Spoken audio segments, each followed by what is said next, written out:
MF kitchen and ব্লগে আপনাদের সবাইকে আমন্ত্রণ।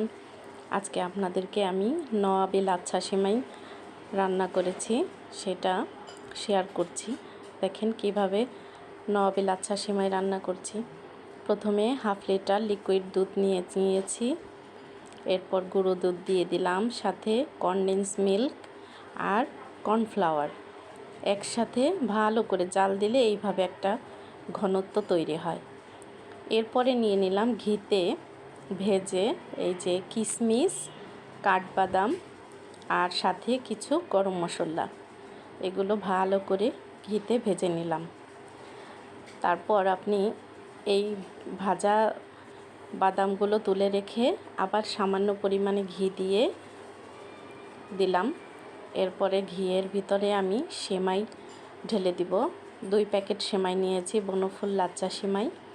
এই যে বনফুলের লাচ্ছা সেমাইটা আমার কাছে খুব ভালো লাগে, আপনাদের কেমন লাগে জানাবেন। আমার কাছে তো খুবই ভালো লাগে। তো 2 প্যাকেট লাচ্ছা সেমাই আমি নিয়ে নিয়েছি। সুন্দর করে এটাকে ভেজে নিব ঘিতে, সাথে একটু চিনি দিব আর দিব একটু গুঁড়ো দুধ, যাতে ফ্লেভারটা সুন্দর আসে। আপনাদের ইচ্ছা মতো যার যেরকম খুশি চিনি দিতে পারেন, মিষ্টিটা যার যার স্বাদ, নিজস্ব স্বাদ মতো, আর সাথে গুঁড়ো দুধ। এটা দিয়ে ভালো করে এই সেমাইটাকে ভেজে নিলাম। সুন্দর করে ভাজা ভাজা করে ভেজে নিতে হবে, যাতে চিনিটা ওর সাথে মিশে যায় সেমাইয়ের সাথে। এরপর একদম পুরোপুরি ঠান্ডা হয়ে যাবে।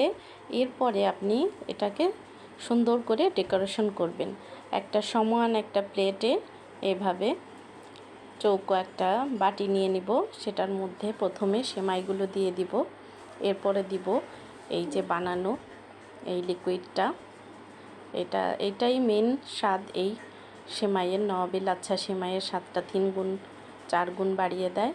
এটাকে সমানভাবে দিয়ে আবার উপর দিয়ে লাচ্ছা সেমাই দিয়ে তার উপরে বাদাম, কিশমিশ, গরম মশলা, ওই যে ঘি দিয়ে ভেজে রেখেছি, এটা দিয়ে সুন্দর করে আপনি ডেকোরেশন করে ফ্রিজে রেখে দিবেন অন্তত 2-3 ঘন্টা।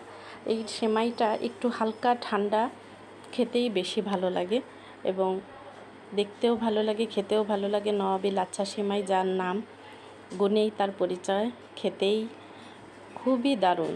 আমি প্রত্যেক ঈদে বা যে কোনো ভালো অকেশনে যখন মেহমান আসে তখনও আমি এই সেমাইটা রান্না করি। আপনারা ওইভাবে রান্না করে খেতে পারেন, খুবই মজা লাগে। এই তো এতটুকুই।